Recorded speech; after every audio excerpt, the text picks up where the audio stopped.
nhớ trong mình để một trong tàu nó off for you. Okay. You share.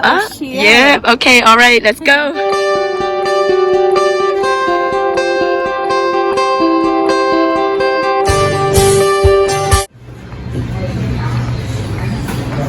Right there. Okay. Coi, bộ đồ chữ nó nè. Nó spring rolls. Thì chỉ có nó có tàu có tụ kinh nè, chỉ có tụ kinh hả? And chỉ ta lên tới cho họ coffee rồi xí sao? Em mình chỉ chờ muốn gì rồi xí họ có một. What do we have here? Cho nó giờ lùa lờ phú á, phú. Nó bé của xíu la kia. Nó giờ rau salad. Rau salad.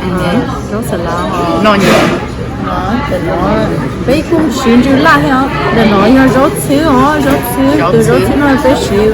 Quan đâu giả, giờ nó sẽ chụp lo những sự từ rau xíu nó là một tổ quốc gió chơi bay là quốc chơi kia. Nó đi là món lại spring roll nó. Được cho sauce mà cá chấm rồi đi. Thì cho ram nhá tụi nó. Đó. Cái nhà rice paper nó này rồi. Nó số mỏ qua lấy phở xíu. Để có số mua trầu mình để có trầu khi ít lửa xíu với mình chỉ để có những nhỏ để chơi mỏ. Có nhiều nó chia cái mà cho nó ít khú chơi đâu. Bây giờ muốn ít khú chơi tại nó là ít khú chơi nên là nó ít khú. Bây giờ chỉ cái là một mua nên là nó cũng chỉ giá thì ở đây là mua rồi cũng chỉ chung rồi. Chịu chào.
Cho nói shrimp lò. Cái như shrimp, brown shrimp, là mới shrimp rồi, chưa nữa, cái như chưa là mới rồi. Not chưa. Okay, where are we going? Mà chưa. Tôi sợ ta lại ở một chỗ khán giả. Okay, all right, let's go. Sai khán giả hay một sai khâu. All right, let's go, let's go.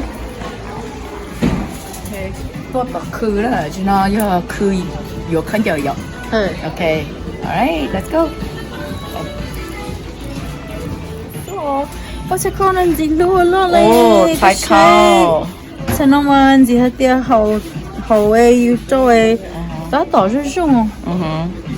Em nhớ có một chỗ kia, tôi yên cỡ vậy. Gờ khâu nó. Gờ khâu, yeah, gờ khâu á. Thái ó thái yên gờ. Nói giờ lú trì vậy. Lú trì á. Lú trì nè. Okay. Nói giờ lú chó. Lú chó. Nó là tia, cái gì lúc nói là lúc bắt tia nữa. Bắt tia rồi. Vô. Tia nó mà do bé nằm bé tiền lúc bắt tia là gì. Nói lúc bắt tia.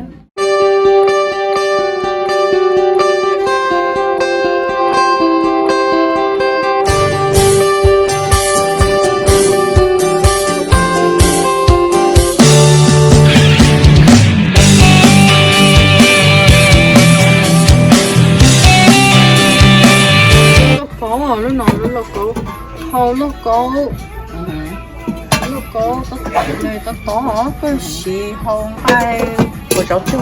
Rau chua. Nó yêu lưỡi dẻ kí rau. Mình chỉ to nên tiền sĩ kí cây kí rau. Lúc nó yêu lúc lo chảo lúc nó lo chảo sống ở lúc nó là số sống ở. Nãy nha cũng có cái gì luôn. Cô dưới lúc này. Cho nó vô địa. đầu sấu Đĩa đo sấu ô cho nó vô chắp được lúa em chiếc cây nữa cho nó chỉ có chiếc cây gì có sôi chắp lúa lên đó đã có đã đầu cua rồi giá đĩa nó vô trái ấy tóc to á thì đầu cua với lột cho bà vỏ nữa đầu tiên nó chè vỏ bà có tao lọc ra nó cho nó có ly theo ok we're gonna go